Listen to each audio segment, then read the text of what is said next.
नमः। ओम शांति शांति शांति।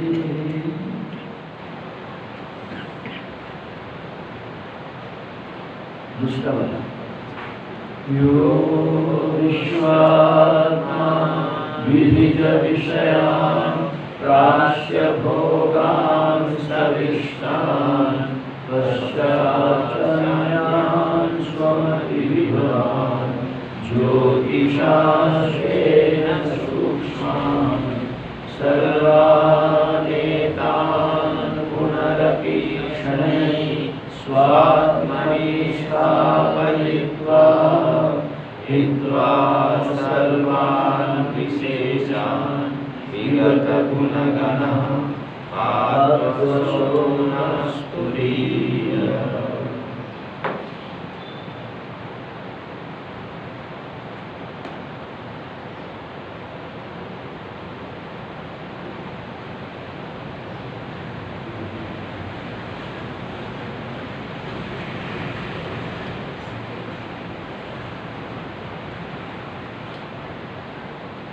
अथर्ववेदीय मांडूक्य उपनिषद में अद्वैत नामक जो तृतीय प्रकरण है उसका ऊपर विचार करते हैं। अभी हम लोग यहाँ पे पहुँचा कि ग्रंथकार जो अद्वैत सिद्धांत के साथ श्रुति में किसी भी स्थान में कोई विरोध नहीं है और अन्यवादी के साथ भी हमारा विरोध नहीं है, क्योंकि उनकी सिद्धांत हम यहाँ तक लाने के लिए मदद है। इसलिए यहाँ पे ये कहा अंतिम में जो है कि देखो सर्वचिंता सर्व अभिलाप विगत सर्वचिंत समुद्रित सुप्रशांत सत्य ज्योति समाधि अचल हो गया। ठीक है, मतलब क्या हुआ कि जब मन आत्मसत्य अनुबोध है, विचार पूर्वक निर्णय कर लिया कि एकमात्र आत्मा सत्य है, बाकी कोई वस्तु सत्य नहीं है। जिस प्रकार विचार पूर्वक निर्णय कर लिया स्वप्न में देखा हुआ वस्तु सत्य नहीं होता, परंतु क्या होता है सात्विक वस्तु संबंधित अपने आप ही चिंता नहीं। ठीक इसी प्रकार पूरा के पूरा जागृत जो जागृत प्रपंच दिखाई पड़ रहा है ये भी माइक है।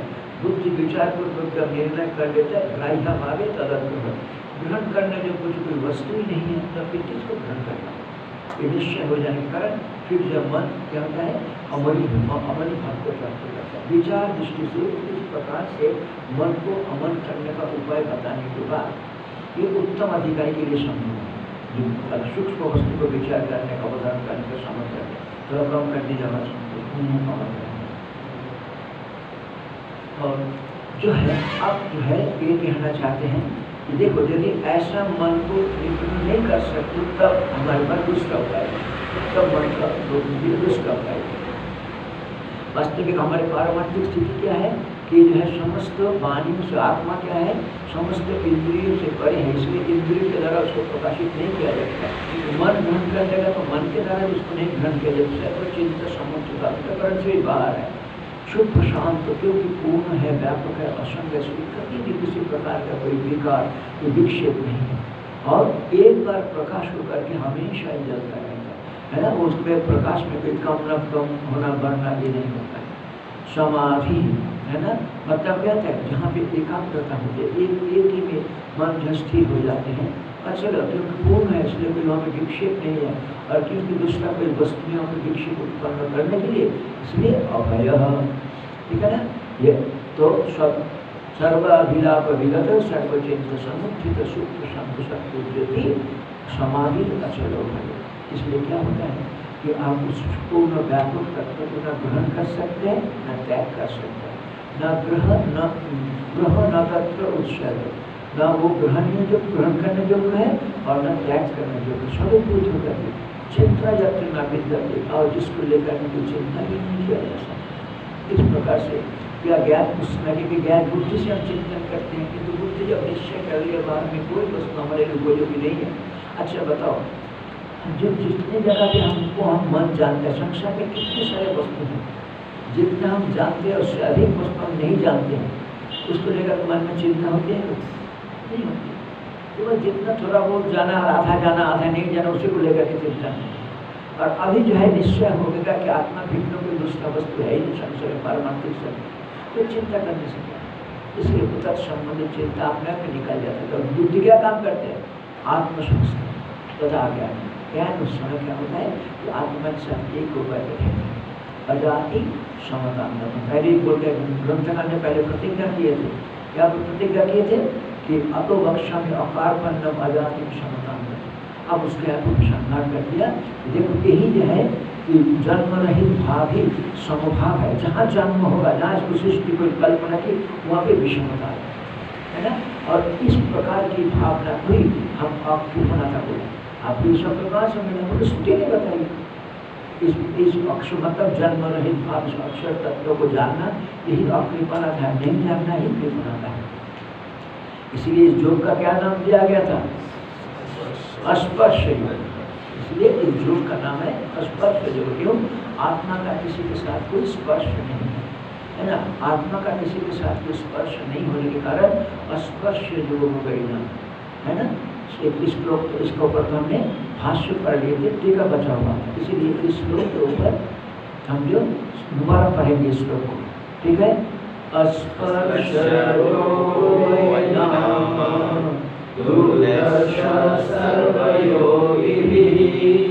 योगिनो विद्यति यस्मात् अभये भयदर्शिनः।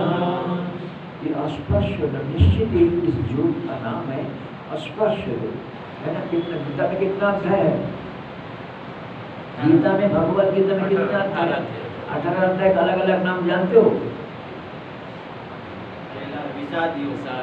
हाँ हाँ, कर्म योग, ज्ञान योग, कर्म संन्यास योग, अभ्यास योग। ये पहले सेट हो गया। ज्ञान विज्ञान योग, अक्षर योग, राज विद्या राजनीति योग, विभूति योग, विचलित दर्शन, भक्ति योग, सेकंड सेटअप हो गया। और गुणत्रय पहले हम, उसके बाद आगे क्षेत्र क्षेत्र जो गुणत्रय विधान जो पुरुषोत्तम जो द्वैपाक्षिक संपत्ति विधान जो संध्यात्मक विधान जो और मुक्ति मोक्ष योग, ठीक है ना। तो आप यहाँ पे कितने योगों में कहीं स्पर्श योग आपको दिखाई दिया? और ये हमें मानव को कार्यकार बोल रहे हैं कि इस योग का नाम स्पर्श योग है। पैदा हुआ ही नहीं कुछ, किसके साथ स्पर्श करोगे? यदि पैदा होता आत्मा में से कोई वस्तु को उत्पन्न हुई होती तब उसके साथ हमारा स्पर्श हुआ था, है ना। परंतु यहाँ पे तो किसी के साथ स्पर्श हुआ ही नहीं। स्पर्श जो मतलब सर्व संबंध अक्ष स्पर्श वर्जित। स्पर्श मतलब क्या हो गया? यदि हम संबंध करते हैं ये स्पर्श, सर्व संबंध अक्ष स्पर्श वर्जित। ये संबंध क्या है? मेरा, ये तो संबंध होगा, है ना। बस यही जो हमारी स्पर्श योग होता है। जब केवल मैं ही हूँ और कुछ नहीं है संसार में, ये भाव जो है ये यथार्थ मुक्ति की भाव है। इसके ऊपर देखिए कल हम लोग टीका को यहाँ तक पढ़ लिए थे। परमार्थ तत्व कर्मनिष्ठानम बहिर्मुखानम दूरदर्शन इत्यादि हेतु महम। टीकाकार बोलता है कि जो परमार्थ तत्व है मतलब आत्म तत्व, ये आत्म तत्व कर्मनिष्ठानम शास्त्रविहित कर्म, अन्यों के लिए नहीं, शास्त्रविहित कर्म करने होता है, कर्म में निष्ठा रखने वाले व्यक्तियों के लिए। परंतु क्या हो गया? बहिर्मुखानम। क्यों बहिर्मुखा? कर्म के द्वारा अपने से भिन्न वस्तु को प्राप्त करना चाहते हैं, इसलिए बहिर्मुख। कर्म के द्वारा जिसको भी आप प्राप्त करोगे कर्म से, क्या करोगे? उससे अपने से भिन्न कोई वस्तु का प्राप्त करने की इच्छा रखते हैं, इसलिए बहिर्मुखानम। दूरदर्शनम, ये आत्मदर्शन के लिए बहुत कठिन पड़ता है। इति हेतु, इस विषय में हेतु को कहते हैं। यत् कर्मिणो न प्रवेदयन्ति रागा तस्मात् उराशीन लोका चवन्ति। यह हम लोग को प्रश्न का श्लोक है। यत् कर्मिणो न प्रवेदयन्ति रागा, वो कर्म के प्रति आसक्ति के कारण इस आत्म तत्व को जान नहीं पाते। तेन आतुराक्षीण लोक चलनते, इसीलिए उसके द्वारा वो पीड़ित होता हुआ बार बार अपने आत्मलक्ष्य छूट होकर के संसार में घूमते हैं। मुंडक को इसीलिए यहाँ पे बोला कि परमार्थ तत्व कर्म निष्ठानाम बहिर्मुखानाम दूरदर्शनम इत्यत्र हेतु। इसमें हेतु क्या है? योगिनो बिभ्यति अस्मात् अभय भय दर्शन। क्या होता है? हाय मेरा व्यक्तित्व ही चला जाएगा, मेरा अस्तित्व ही चला जाएगा, मेरे अंदर ये गुण है, कोई जान नहीं पाएगा। इसी डर के मारे इस आत्म तत्व में लोग का निष्ठा नहीं है। जब ये पूरा निश्चय जाता करे इसके साथ हमारा कोई संबंध नहीं है, समस्त विशेषता ही दुख देने वाले होते हैं, और निर्विशेषता ही हमारी पारमार्थिक स्वरूप है। इसलिए और परंतु विशेषता के साथ देखने का अभ्यास इतना दृढ़ हो रखा, इसको छोड़ना पड़ेगा। इसलिए दूरदर्श बोला। अब ये क्या बोलते हैं, यदुक्तम तत्व ज्ञानम स्वरूप अवस्थान फलकमिति तत् अंगीकरोति। ये जो आपने पहले कथन करके आया, तत्व ज्ञान मतलब क्या है, अपने आप अपने में स्वरूप अवस्था में ही तत्व ज्ञान है ना। जब तभी जो कहा गया तत्व ज्ञान में, तत्व ज्ञान स्वरूप अवस्थान फलकम है ना, स्वरूप अवस्था में भी फल उत्पन्न करते हैं। आप अब क्या है, अब शरीर में अवस्थान करते हैं हम, और तत्व ज्ञान क्या हो जाएगा, तो अपने स्वरूप में अवस्थान करेंगे, शरीर से स्वरूप में आ जाएंगे। इसको अंगी करते हैं, जो पहले जो बोल करके अजाति समझ अंगी करते। यद्यपि इदमित्थम परमार्थ तत्व में, पारमार्थिक तत्व इस प्रकार की है, क्या इस प्रकार तो अजाति समाधान करते हैं, ये पारमार्थिक तत्व से। तथापि तस्मिन केचित् मुह्यन्ति, और वो भय रहित है, फिर भी वहाँ पे कोई साधक, कोई मतलब अलग अलग मतलब मत वाले यहाँ पे घबरा जाते हैं, मोहित हो जाते हैं। यहाँ पे जो आया है ना, यद्यपि इदम इत्थम परमार्थ तत्वम, ऐसा परमार्थ तत्व पारमार्थिक ऐसी है।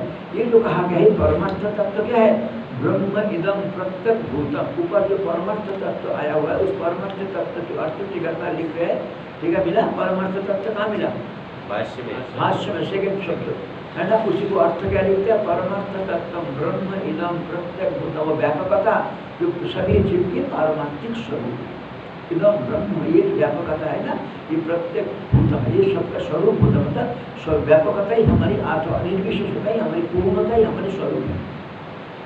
इत्थम उनमें है प्रागुक्त परिपाट्य, जैसा पहले कहा गया आत्मसत्व अनुबोधिना संकल्प है ना, सत्य वस्तु के केवल मात्र देखना अभ्यास हो गया, इसलिए मिथ्या वस्तु में संकल्प। इसलिए पहले कहा गया है जिस तरीका से परिपाटी, जिस तरीका से कूटस्थ सच्चिदानंद कूटस्थ सच्चिदानंद आत्मकम, तो कूटस्थ कैसे है, सतरूप है, चित रूप है, आनंद रूप। सतरूप मतलब त्रिकालाबाधत्तम सत्यत्तम, चित मतलब अजड़त्तम चित रूपत्तम, और वस्तु काल परिच्छिन्न, वस्तु आदेश परिच्छिन्न रहित आनंद, आनंद आत्मकम, मतलब आपको निषेध मोक्ष अर्थ करना है, इसको निषेध मोक्ष अर्थ करना है।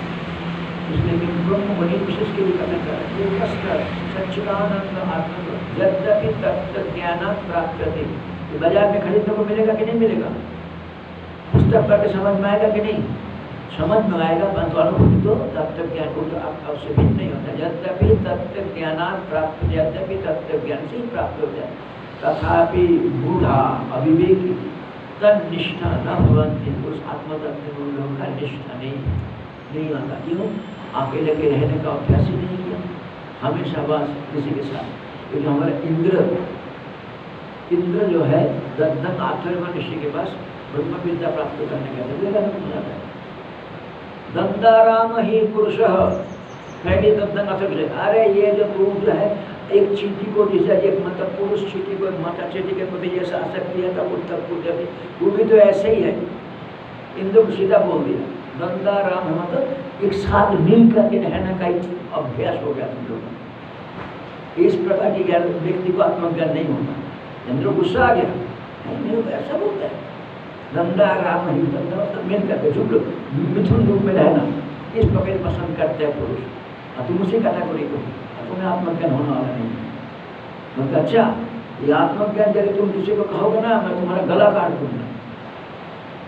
पता है वेदांत को दंगा ऋषि कभी अश्विनी कुमार दोनों आए, बोलते कि हमें आत्मज्ञान को पुरुष नहीं बोलता, हम नहीं कर सकता, क्योंकि एक ने बोला मेरा गला काट दो, मैं कुछ नहीं कर सकता। आप चिंता मत करो, मैं तो हूँ यहाँ, हम दोनों जो है देवताओं के डॉक्टर हैं, क्या करोगे, बोलते आपका गला काट के पहले तो ओरिजिनल गला काट के अलग करके छुपा के रख देंगे, इंद्र आप एक दूसरे की गला जोड़ देंगे, इंद्र आके वो गला काट के ले जाएगा और आपका ये दूसरे पे लगा देंगे। हुआ भी ऐसा। अब देखिए क्या हमारे कुरुक्षेत्र में यदि एक सर्जरी कितना टेक्निकली डेवलप रहा हो कि पूरा के पूरा सर काट के अलग रख देने के बाद फिर इसको जोड़ने से फिर वही बुद्धि से वो बात कर रहे हैं पूरा आत्मज्ञान को उपदेश किया। तो ऐसे जो है यहाँ पे वो लोग डर जाते हैं क्योंकि क्या जानना थे मूढ़ा युद्धम प्रागुक्त परिपाट्या, मतलब ये जैसा पहले कथन करके आया आत्मा में सत्य है, सारा संसार में मिलता है। इसलिए भगवान श्री कृष्ण होता अनित्यम असुखम लोक है ना, अनित्यम असुखम लोक, इस लोक में सुख नहीं है, अनित्य है।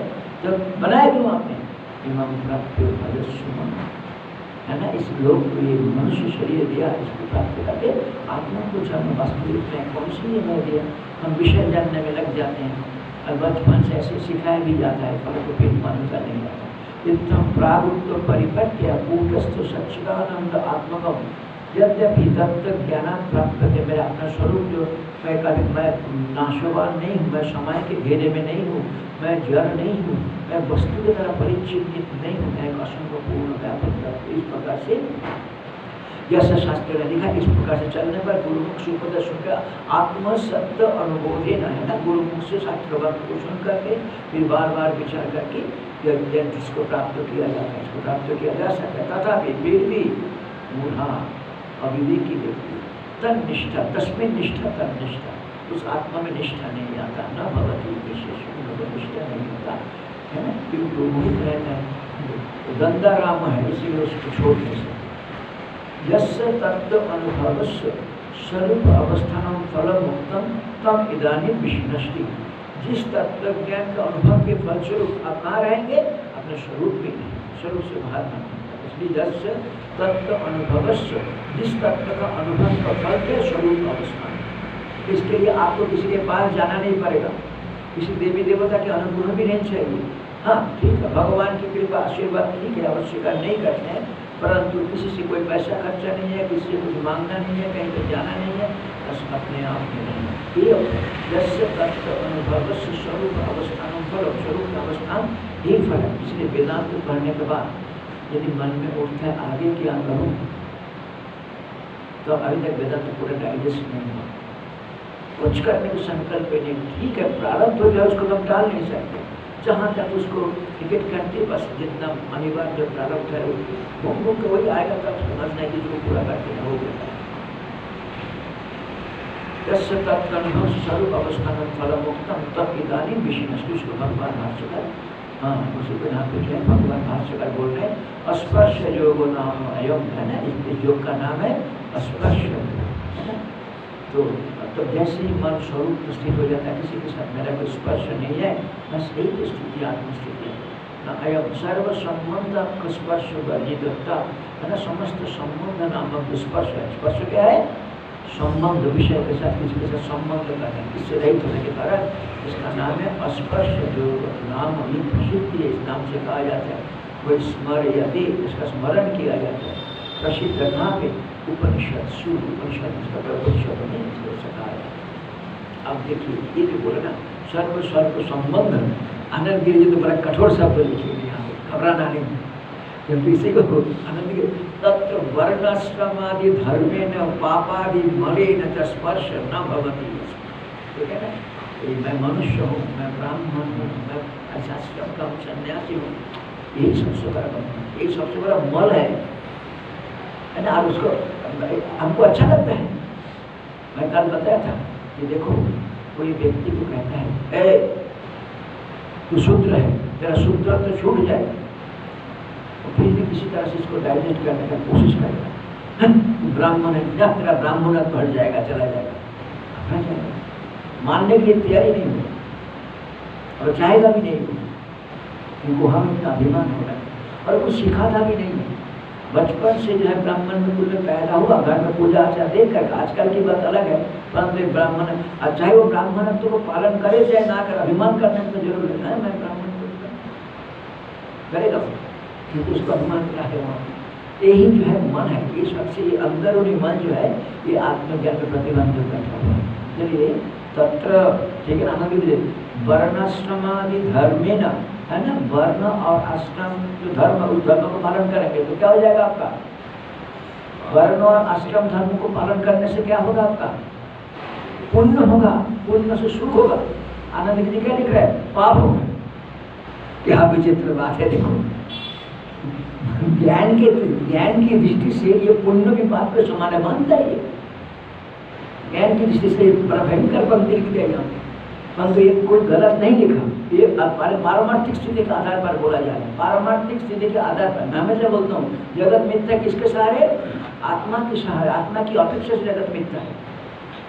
ठीक इसी प्रकार तत्र वर्णाश्रमादि धर्मेण पापादि मलेन च स्पर्श न भवति।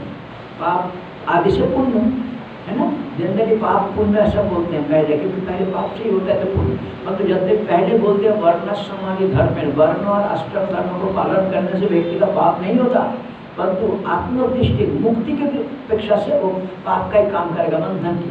अच्छा बताओ, आपके लिए हम एक चिड़िया पकड़ लिया, आपने अच्छा चिड़िया पकड़ के लाया, सुंदर तोता आदि, फिर आपने भी कहा, तो मैंने भी कहा, मैंने एक लोहे की पिंजरे में रखा और आपने एक सोने की पिंजरे में रखा। चिड़िया आपको धन्यवाद देगा कि नहीं देगा?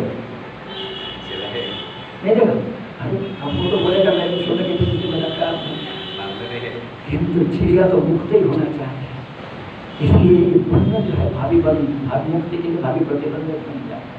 कितना भी अच्छा खाना मिले, शर्तों में कितना सुख मिले, मुक्ति की तुलना में वो भी घटती है। इसलिए तत्र वर्णाश्रमादि धर्मेण पापादि मलेन च स्पर्श न भवति। वर्णाश्रमादि धर्म और पाप और पुण्य के मन के साथ आत्मा का कोई स्पर्श नहीं है।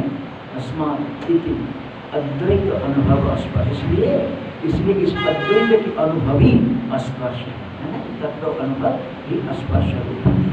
ये बनती हो कोई इसके साथ लड़ाई झगड़ा करने के लिए मैं नहीं बोल रहा हूँ, आत्म साक्षात्कार करने के लिए इस भाव को बिल्कुल मन में ढीलो बैठना, ये जो है ठीक है। हम अब व्यभिचार नहीं करेंगे, अनेक जन्म की पुण्य की फलस्वरूप का वेदांत सुनने में रुचि उत्पन्न होता है और फिर अच्छा लग रहा है, वो मौका नहीं मिलता। मंदिर सुन माने मन बिल्कुल हटा देना चाहिए। मैं वर्ण और आश्रम से बाहर बार ऐसा चिंतन आता है, ठीक है शरीर अपने प्रारब्ध कौन सा व्यवहार करेगा, उस समय में सावधान रखना है कि नया प्रारब्ध उत्पन्न ना हो। कोई अच्छा लगे तो उसी को प्राप्त करने की इच्छा, कोई बुरा लगे तो दूर रखने की, दोनों को ही है हटा देना। 6 नंबर टिप्पणी में देखो क्या बोले, तत्र स्पर्श योग पदार्थ योग मध्य की अर्थ, ये स्पर्श और योग पदार्थ है ना, इन दोनों के बीच में एक हो गया स्पर्श, स्पर्श के साथ जो वर्णाश्रम, स्पर्श जो क्या हो जाएगा, वर्णाश्रमादि धर्मेण पापादि मलेन च स्पर्श, तब न भवति जब स्पर्श हो गया, स्पर्श इति अद्वैत अनुभव स्पर्श, यानी स्पर्श जो क्या हो गया, अद्वैत की अनुभव है ना, अस्पृश्यता करना, एकत्व के अनुभव ही स्पर्श, दूसरा कोई रहा ही नहीं। स्पर्श कौन करेगा? स एष योग, जो अद्वैत भाव है यही योग है, सबसे श्रेष्ठ योग है। जीवस्य ब्रह्म भावेन योजना, ये योग है। युक्त इति उच्यते योगी, योजनात् योग, योजनात् योग। जीव को कहाँ जोड़ दिया?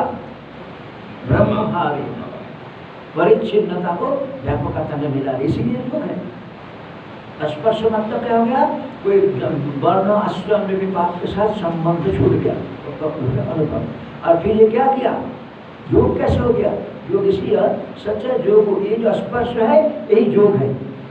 ज्ञान एवं योग, ज्ञान योग, कर्म एवं योग, कर्म योग, यही अर्थ क्या वहाँ पे जो निष्काम भाव से कर्म, उसी को योग बोलते हैं। यहाँ जो स्पर्श जो है वही योग है। क्यों योग है वो? क्योंकि आपकी परिच्छिन्नता को व्यापकता से जोड़ दिया, परिच्छिन्नता, इसलिए बोलते हैं स एष योग जीवस्य ब्रह्म भावेन योजनात्, जीव को ब्रह्म भाव के साथ जोड़ देने के कारण है ना, जीव भाव चला गया और शिव भाव आ गया, परिच्छिन्नता की वृद्धि गई, व्यापकता अशुद्धता स्थिर हो गया। इसलिए बोलते हैं यहाँ पे सर्व संबंध स्पर्श वर्जितत्वा, समस्त संबंध है ना स्पर्श से वर्जित हो जाए। ठीक है, अच्छे ये चीज खूब सावधानी के साथ, किसी के साथ बोलने का नहीं, अपने आप इसको जब विचार मन में रखना, कहीं भी किसी प्रकार के संबंध हो ठीक है, आते हैं जाते हैं आपके साथ, संबंध करने बंधन नहीं, संबंध जब आपने शरीर के साथ संबंध निश्चित कर रहे, अपने शरीर के साथ संबंध रख करके दूसरे का संबंध क्या करना है। वहाँ एक नाम शब्द आया हुआ है ना, नाम प्रसिद्ध है। इस प्रकार से इस नाम से स्पर्श योग नाम से इसको स्मरण किया जाता है। स्पर्श योग नाम से इसका उपनिषद में स्मरण किया जाता है। उसको कहते हैं नाम इति निपातस्य, ये नाम की जो निपात है ना, ये बात है। पर्यायम गृहीता, उसकी पर्याय शब्द में विवक्षितम अर्थम आह, है ना, उसकी विवक्षित अभिप्रेत अर्थ को कहते हैं। अब देखिए, नाम का पर्याय है स्मर्यते, मतलब नाम शब्द का अर्थ क्या गया? स्मरण करना। हाँ मिला ये, देखो आप ऊपर बोलते 7 नंबर टिप्पणी में देखो, यहाँ पे जो स्पर्श योग वही नाम, और स्पर्श और योग शब्द का अर्थ कर दिया। स्पर्श हो गया वर्ण समाधि पाप के साथ, स्पर्श नहीं है। योग मतलब क्या हो गया? परिच्छिन्नता को छुपा के व्यापकता से जुड़ा दिया, हो गया स्पर्श योग। अब उसके बाद आया वही, वही ये जो है आपका प्रसिद्धि का जो मतलब वही पाद पुराणे अवधारणे च।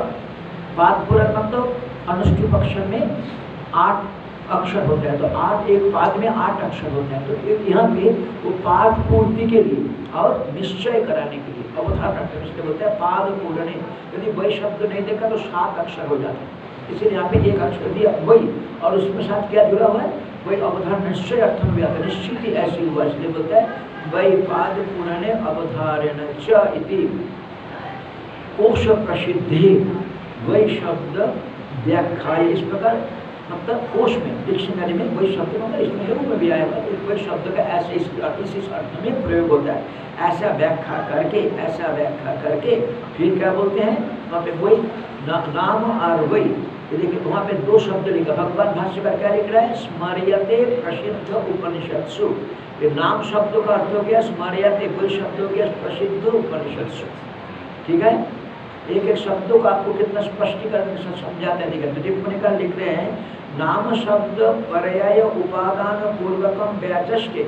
नाम शब्द का जो अर्थ है, उस नाम शब्द के जितना पर्यायवाची शब्द है उसका अर्थ के रूप में देखा, उसमें से एक अर्थ को लेकर यहाँ पे व्याख्यान करते हैं भगवान। ठीक है ना, उसको टीकाकार बोल रहे हैं नाम इति निपातस्य पर्याय गृहीत विवक्षा।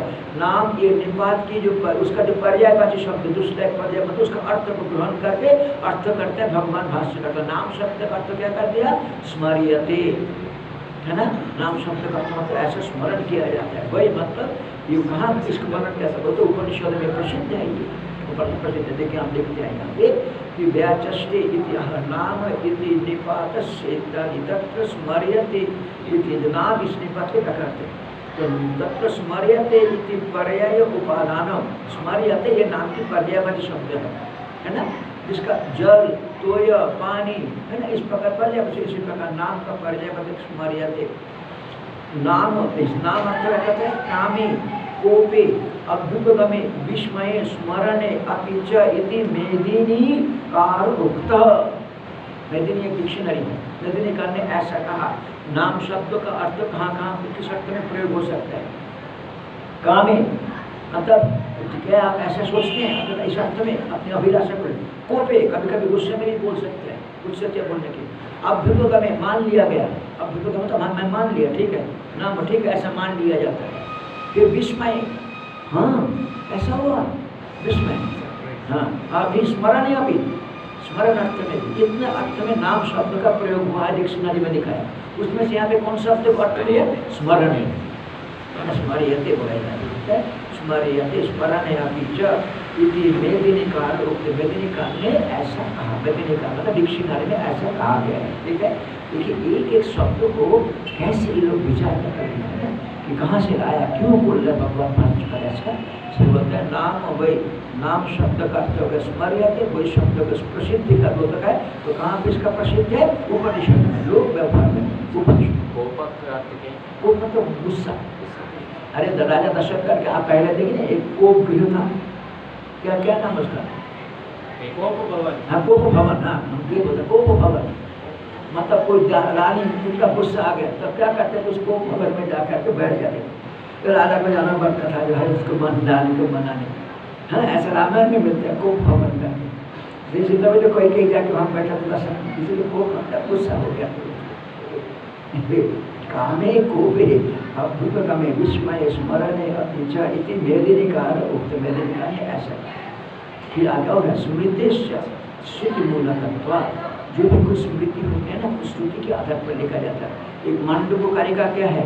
श्रुति है कि स्मृति है? स्मृति है, ध्यान रखना। ठीक है ना, इसलिए जो बोलते हैं ना श्रुति में सबका अधिकार नहीं है, परंतु मांडुक्यकारिका में सबका अधिकार है। क्योंकि ये स्मृति है। कालिका मैं बोल रहा हूँ, उपनिषद वाला छोड़ो, कालिका को बोलते हैं स्मृति है, इसीलिए बोलते हैं स्मृति श्रुति मूलकर्ता। जो भी कोई स्मृति लिखा जाता है वो श्रुति के अनुसार होता है। अनुभव पूर्वक अथवा स्मृति मतलब जो आपने जीवन में अनुभव किया उसने अपने ग्रंथों में व्यक्त किया। उपनिषद सुप्रसिद्ध इति विवक्षित अर्थ है ना, ये कहाँ प्रसिद्ध है? उपनिषद में इसका प्रसिद्ध है, यानी कि जो श्रुति प्रसिद्ध अर्थों को यहाँ पे स्मृति में कहा गया है। वही शब्द नाम शब्द के द्वारा उस श्रुति को रेफर करके उपनिषदों में ऐसा कहा गया है। स्मर्यते उपनिषत्सु, वही निश्चित ही उपनिषदों में इसको ऐसा स्मरण किया गया है। क्या? ये आत्मयोग स्पर्श योग, आत्मयोग स्पर्श योग। यदि आप हर प्रत्येक पंक्ति को ऐसे समझ के पढ़ेंगे ना, आपको भी देखना कितना अच्छा लगेगा कि क्या गहराई से विचार करके योग ये ज्ञान आपको अपने आप मन उसमें लय होता है। इसलिए ये पूरा टिप्पणी वही पाद पूर्ण अवधारण इति कोश प्रसिद्धे वही शब्द व्याख्याय, फिर नाम शब्द पर्याय उपादान पूर्वकम व्याचष्टे, वहाँ पे क्या लिखा है? वही पाद पूर्ण अवधारण इति कोश प्रसिद्धे वही शब्द शब्दम अव्यय वही शब्दम व्याख्याय, शब्दम हलंतम कर दिए उसको, हलंतम कर दिए उसको व्याख्याय। ठीक है, नाम शब्द पर्याय उपादान पूर्वक, नाम शब्द कितने अर्थ में प्रयोग है उसको ग्रहण करके व्याचष्टे नाम इति निपातस्य, नाम इस प्रकार जो निपात है उस निपात का टिप्पणी का जो है टीकाकार के सारे बोलते हैं। तत्र स्मर्यते, वहाँ पे ऐसे स्मरण किया जाता है कि पर्याय उपादान, इसमें जितना पर्यायवादी शब्द है उसमें आपको ग्रहण करके दिखाता है। नाम शब्द का अर्थ है कहाँ कहाँ प्रयोग होता है? कामे कोपे अभ्युपगमे विस्मय स्मरणे अपि च इति मेदिनीकार उक्ते। मेदिनीकार स्मृति क्या होता है? श्रुति मूलकत्वा, स्मृति श्रुति मूलक होता है। तो भाई मांडू कारिका एक स्मृति है, श्रुति में जैसा कहा गया उसी के आधार करके मांडू कारिका बोलते हैं। अनुभव पूर्वक स्मृति काम कब होता है? अनुभव के बिना स्मृति नहीं होती। स्मृति दो है, श्रुति में जो पढ़ा उसको स्मरण करके लिखना, अथवा अनुभव को लिखना, स्मृति बोलेंगे। उपनिषद सुप्रसिद्ध विवक्षित करके प्रसिद्ध उपनिषद में इस अभिप्रेत शब्द को कहने के लिए यहाँ पे नाम और वो शब्द को अलग अलग करके विभाग करके दिखाया गया है। क्योंकि विभाग व्यक्ति भाव इसको विभाग करके दिखाया। अच्छा, तो ये जो स्पर्श योग है ये उपनिषद में कहाँ कहाँ गया है? न लिप्यते कर्मणा पापकेन, है ना, अनन्वागतो पुण्येन अनन्वागतो पापेन असंग हि अयं पुरुष। अभी बृहदारण्यक उपनिषद जो कि ब्राह्मण में 7-8 बार ये मतलब जागृत स्वप्न सूक्ष्म जो कुछ आता है, अनन्वागतो पुण्येन अनन्वा तीन ही तदा सर्वान् शोकान् भवति असंगो हि अयं पुरुष, है ना। ऐसा करके ये पुरुष की असंगता को वो पाप पुण्य का साथ संबंध नहीं है, ऐसा बृहदारण्यक उपनिषद में है। उसी के आधार पर यहाँ पे क्या लिख रहा है? स्पर्श योग। इसलिए बोलते हैं उपनिषद सूर्य, हमने कहा उपनिषद तो कौन से उपनिषद होते हैं? न लिप्यते कर्मणा, न लिप्यते कर्मणा पापकेन इत्यादि आशु, जो कि ब्राह्मण में मिल जाएगा सब, एक बार नहीं कई बार मिलेगा। दुखम, अच्छा फिर आगे दुखेन दृश्यते इति दूरदर्श सर्वयोगी भी, भाष्य में ऊपर देखिए, दुखेन दृश्यते इति दूरदर्श सर्वयोगी भी, समस्त योगी जब तक वेदांत भाग में नहीं आता है सभी योगियों के द्वारा इस प्रकार आत्मदर्शन थोड़ा कठिन होता है। वेदांत में प्रवेश करने के बाद तब धीरे धीरे इसमें प्रवेश होता है। इसलिए यहाँ पे बोलते हैं दुखेन दृश्यते, दुख के द्वारा देखा जाता है, इसलिए इसको दूरदर्शन कहा गया। स्पर्श योग वही नाम है, इसका अर्थ हो गया 3 शब्दों का। अब क्या बचा मूल में? दूरदर्शन। तो दूरदर्शन अर्थ कर दिया दुखेन दृश्यते, दूरदर्शन किसके द्वारा? सर्वयोगी भी। जब तक अद्वैत दर्शन में प्रवेश नहीं होता सभी साधक के लिए कठिन होता है। सर्वयोगी भी, इसीलिए आप लिखते हैं, ठीक भाष्यकार इसका अर्थ लिखता है, वेदांत विहित विज्ञान रहित ही, वेदांत में विधान किया गया है विशेष ज्ञान का, उस ज्ञान से रहित जो भी कोई व्यक्ति का उसके लिए यह स्पर्श रोग समझना कठिन है। वेदांत विहित, इसीलिए बता वेदांत विज्ञान सुनिश्चित अर्थ सन्नास जोगान जत शुद्ध सत्ता ये ब्रह्म लोकेशु परांतकारे परामृता परिमुक्षण की सब है कि नहीं? मुंडक उपनिषद ना वेदांत विज्ञान सुनिश्चित अर्थ होना चाहिए। इसलिए वेदांत भी तो विज्ञान रहित है। वेदांत में कहा विधान किया गया है जिस विशेष ज्ञान का उस विशेष ज्ञान से रहित होने के कारण, तो मान लीजिए हम कर्म करेंगे, वर्णाश्रम तो शास्त्रीय कर्म कर रहे हैं, वर्णाश्रम का पालन कर रहे हैं, आपको स्पर्श योग रूपी आत्मयोग प्राप्त होगा? नहीं होगा, नहीं जाएगा। तो हम लोग कर्तव्य बुद्धि से कर्म करके फल प्राप्ति की इच्छा रखते हैं, उनके लिए इस प्रकार आत्मदर्शन बहुत कठिन हो जाता है। इसलिए बोलते हैं दुख के विहित सर्वयोगी भी, ये तो वेदांत विहित विज्ञान रहित सर्वयोगी भी, इसका विपरीत आत्मशब्द अनुभूत आयास लब्ध अर्थ है ना, परंतु आत्मा अधिष्ठान सत्य है और ऊपर जो भी कुछ वस्तु दिखाई दे रहा है इसमें भी पारमार्थिक सत्य करें इस निश्चय हो जाए तब वो अधिष्ठान पूर्ण रूप से देखा जाए, इससे लक्ष्य एवं। अब यहाँ पे ये दुख श्रवण होते क्या बोलते हैं? दुख श्रवण मननादि लक्षण है ना, कठिन है। देखिए सामान्य कोई व्यक्ति को आप बोलो थोड़ा गंगा जी से ठंडे करिए, गंगा जी से थोड़ा मेरे को एक दर्द पानी ला, थोड़ा दूर भी होगा जाते रहना हंसना, उसको बोलो कि थोड़ा बैठ के जब कर लो वो भी कर लो, उसको बोलो वेदांत तो सुनो, बैठ नहीं करना, क्योंकि कुछ दिमाग में घुसेगा ही नहीं जब तक संस्कार नहीं आएगा। और जहाँ पे नहीं घुसता दिमाग में तब उसको संस्कार कैसे बैठेगा? उठ के चलेगा। पहले कौतूहल बस तो आएगा, सो अभी भेदा कौतूहल बस आया, भाई क्या हो रहा है यहाँ पे, डर लगा तो बोलते हमको डर लगे तो दूर था, डर लगे क्या हो गया वहाँ पे, डरने की क्या बात है? तो आगे देखा कुछ महात्मा लोग है यहाँ पे उठे बोले महात्मा सो अभी भेद हो। तो ये जो है ये डर लग सकता है, जब तक ये आत्म तत्व समझ में नहीं आता तो वहाँ पे मन थोड़ा भी संस्कार उद्भूत नहीं होता, तो वहाँ पे बैठना मुश्किल है। अथवा उल्टा अर्थ कर लेते हैं, क्योंकि तीन होता है ना, अपग्रहण अन्यथा ग्रहण है ना, विपरीत अपग्रहण एक बात है, अन्यथा ग्रहण विपरीत फल हो जाए। अब आपने जैसे विरोचन को हुआ था, सामान्य व्यक्ति को नहीं, विरोचन को हुआ था, उसने शरीर की आत्मा समझ लिया, शरीर को आत्मा समझ लिया, इनमें तो विचारशील करते जाते हैं तो नहीं समझ आया तो वापस आया है। अभी एक आदमी वेदांत तो सुनकर के मैं उनका कैसे वेदांत सुनकर कैसा बोला, अब इसको मान लीजिए को मना किया, नया व्यक्ति को बैठ नहीं कर देना, गड़बड़ होता है हमारे मन, थोड़ा सुनेगा और फिर जो है अनुकूल अर्थ कर लेता है। इसलिए यहाँ पे वेदांत भी तो विज्ञान नहीं, सर्वयोग भी आत्मशब्द अनुभूत आयास लब्ध एवं आत्मशब्द की अनुभूत से आयास करने वो प्राप्त होता है। यहाँ पे टीका में आ जाइए, दुख श्रवण मननादि लक्षण है ना, ये श्रवण मनन निधिध्यासन, श्रवण से भी 100 गुना अच्छा है मनन, मनन से 100 गुना अच्छा है निधिध्यासन, उससे भी 100 गुना अच्छा है सब साधन जो भी है। विवेक चूड़ामणि का श्लोक है, विवेक चूड़ामणि का श्लोक है, श्रवण से 100 गुना अच्छा है मनन, मनन से 100 गुना अच्छा है निधिध्यासन। ये अंतिम 350 इस प्रकार संध्या अनुष्ठुप संध्या में है, मैं भूल पहला लाइन याद नहीं आया इस समय, जहाँ तो सुधा नहीं है, और उससे भी अच्छे नहीं, मतलब है श्रवण कर लिया उसके बाद मनन करना चाहिए, मनन के बिना श्रवण खाली नहीं है। मनन करने के बाद जो सुना और श्रुतियानुकूल तर्कों के द्वारा जिसको आपने निश्चय किया उसमें दृढ़ रहना, उस दृढ़ रहने के बाद फिर जिसको जो सुना उसको छोड़ करके उस सिद्धांत में बैठे। ये स्पर्श योग नौपचार कथन चल, अगला श्लोक और भयंकर बोलेंगे, और भयंकर मतलब आपको घबराने की बात नहीं है, मतलब देखिए ग्रंथकार की शैली को देखिए आप, नौपचार कथन चलो, पहले क्या बोल दिया, इस प्रकार एक निश्चय होने के बाद फिर कोई साधन की इच्छा ही मन में नहीं उठना चाहिए, यदि उठता भी है तो निश्चय कर लो कि इसकी आवश्यकता नहीं है, कोई आवश्यकता नहीं। तो यहाँ पे बोलते हैं कि अभी दुख श्रवण मननादि लक्षण योगी शब्द से ज्ञानी विषयत्म व्यावर्तयति, तो सर्वयोगी भी सर्वयोगी की तरह ज्ञानी को लेंगे कि नहीं लेंगे, नहीं ज्ञानी इसमें ये समझ इस ज्ञान में वो ज्ञान योगी को नहीं दिया गया। योगी शब्द से, योगी शब्द का ज्ञानी विषयत्म व्यावर्तयति, ज्ञानी को विषय, यहाँ पे देखिए ज्ञानी शब्द में क्या स्पेलिंग होता है,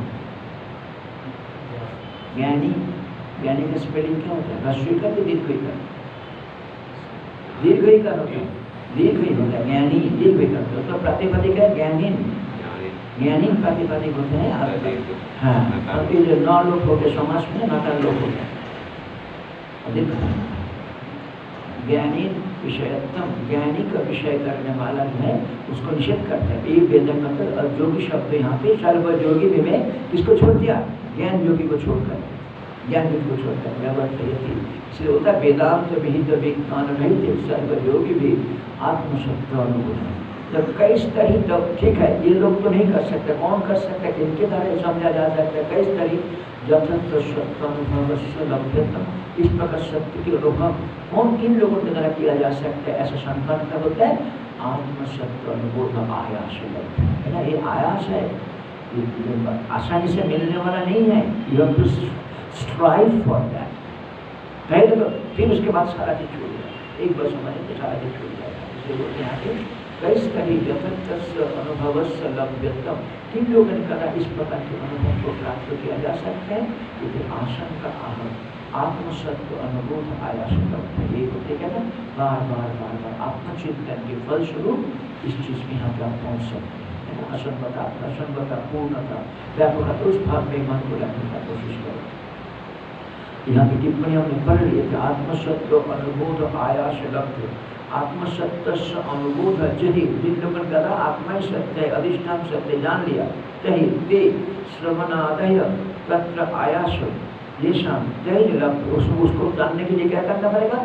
श्रवण मनन, ये तीनों छूट जाए उस पर, तब जाकर उस तीन हो जाएगा। फिर टीकाकार बोलते हैं उत्तरार्ध, पहला श्लोक का पहला अर्थ हो गया स्पर्श योग वै नाम दूरदर्श सर्वयोगी भी, है ना। ये पहला लाइन हो गया।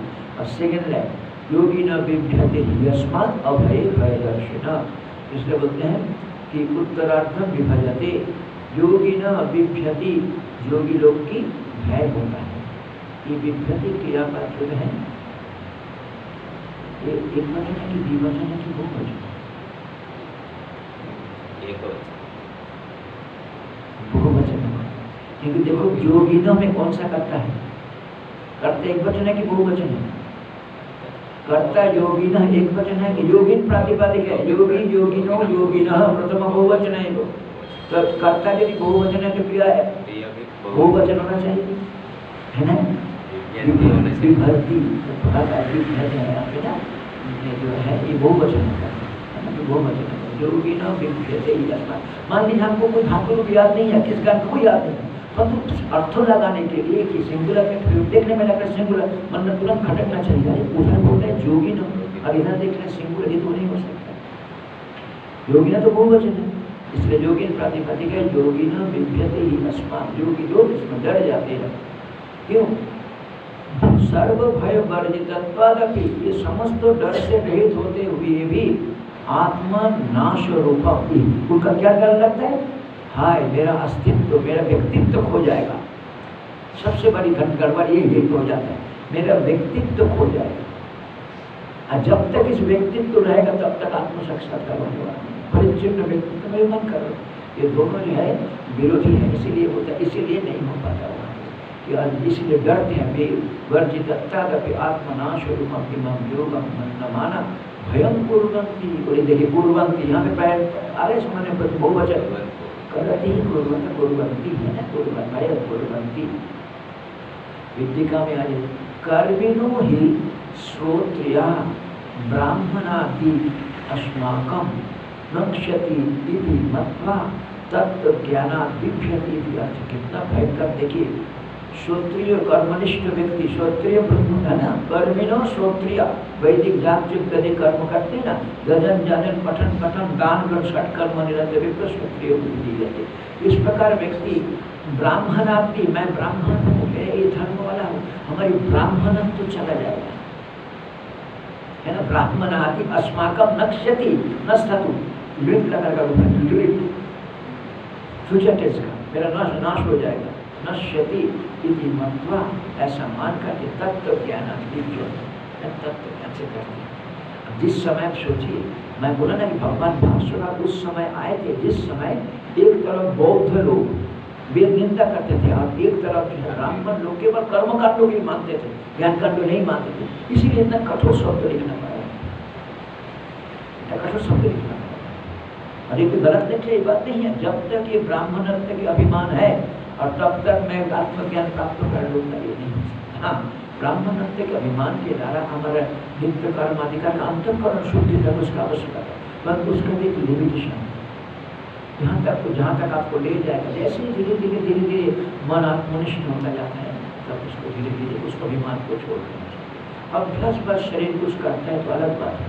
इसलिए कर्मिनो ही, देखिए कर्मिनो ही श्रोत्रिय, कर्म करना 4 नंबर टिप्पणी देखो, श्रोत्रिय वैदिक, ये अधर्म नहीं कर रहे हैं, धर्माचरण कर रहे हैं।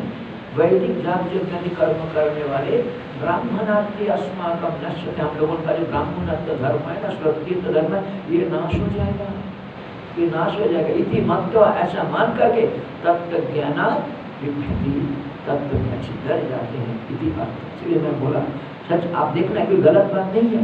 किसी व्यक्ति को बोल रहे तेरा मनुष्यत्व तो नाश हो जाएगा, वो घबराएगा, परंतु किसी को बोल रहे तेरा दुर्गुण चला जाएगा, खुश बात नहीं। इस प्रकार से ये जो है वो अभिमान का होता है।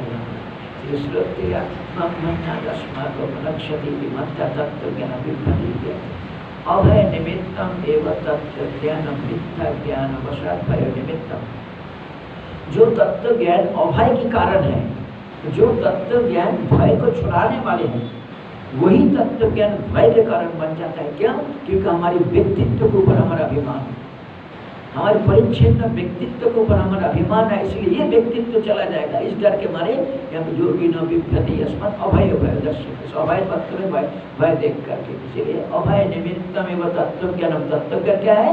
अभय का कारण बनता है। मिथ्या ज्ञान वशात्, ठीक से नहीं समझने के कारण भय निमित्तम पश्यति, है ना। ब्राह्मणादि लोग, अभिमानी लोग, वर्ण आश्रम अभिमान करना, उसको क्या करते हैं? क्योंकि डर लगता है उनको, उसको डर लगता है। पश्यन्ति आह, किसी को मन में लगते सर्व भय वर्जितत्वादपि आत्मनाश रूपम इमं योगम मन माना भयम पूर्णं, है ना।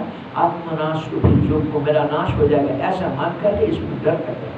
अरे तुम्हारा नाश नहीं होगा, तुम तो सर्व व्याप के साथ एक होकर नित्य बन के रह जाओगे, नित्य बन करके रह जाओगे। गाना सुना कि मतलब इस बार माँ तुम्हारा विसर्जन नहीं होगा, नित्य होकर के मेरे हृदय में बैठा रहो, इस बार विसर्जन नहीं होगा। मन में कहना है आप जिस गुरु का प्रतिमा आते हैं ना, आप आते हैं अभी विसर्जन कर रहे हैं, मतलब 5 दिन के लिए पूजा होगा। अब एक कभी लिख रहे हैं विसर्जन वाली पूजा नहीं है, आके बैठोगे तो आप विसर्जन ही नहीं होगा। ये इस प्रकार की पूजा होनी चाहिए। इसलिए कर्मी जो क्षत्रिय ब्राह्मण आदि अस्माकं नक्ष्यति इति मत्ता तत्व ज्ञान विभ्रति इति अभय निमित्तम एवं तत्व ज्ञान मिथ्या ज्ञान वशात् भय निमित्तम पश्यन्ति इति आह सर्व भय दर्शित्वं विषये। भय क्यों दिखता है? अभय अस्मिन् भय दर्शिनम, भय निमित्त आत्मनाश दर्शनशीला अविवेकिनः। उसका भय का निमित्त क्या है? मेरा नाश हो जाएगा, आत्मनाश दर्शन, अपने व्यक्तित्व चला जाएगा, व्यक्तित्व खो जाएगा, है ना। इसलिए इस प्रकार के देखना शील हो गया, मैं अपने व्यक्तित्व से बना रहा हूँ। अविवेकी, अविवेक व्यक्ति आपका यहाँ तक जो है ग्रंथकार को उत्तम अधिकारी के लिए क्या करना चाहिए वो कथन कर दिया। उत्तम अधिकारी क्या है?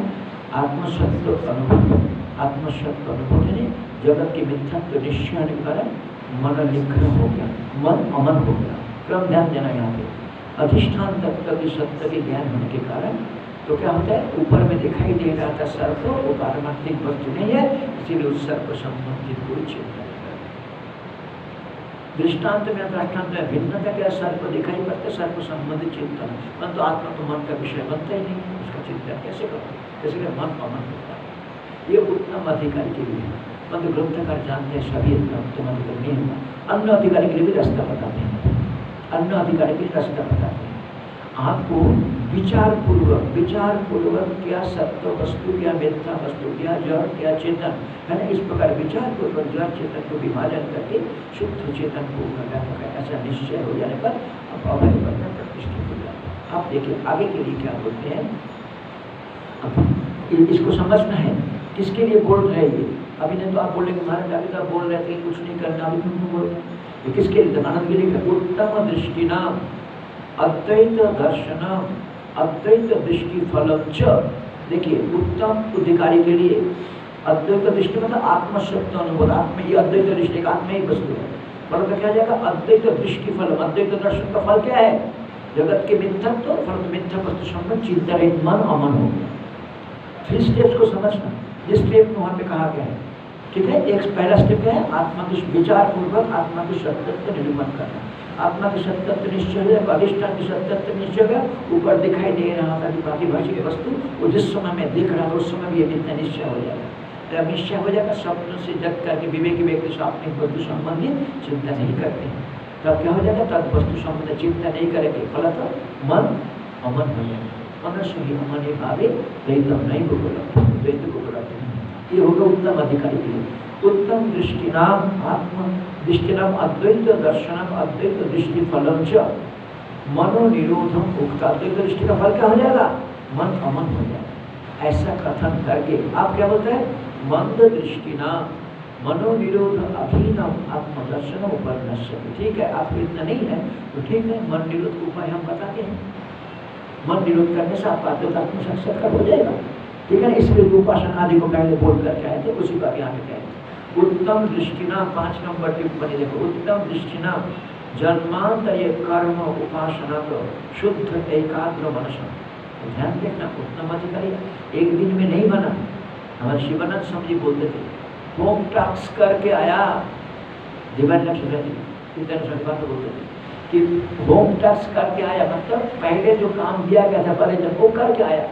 इसलिए स्कूल में पठन पाठन पढ़ा आसानी समझ में आ जाता है। स्कूल से कुछ काम दिया, आप घर में बैठ कर आप उस काम को पूरा अच्छी तरह से कर लिया तो पाठ आपका अगला पाठ आपको समझ में आ जाएगा, अच्छा समझ में आ जाएगा।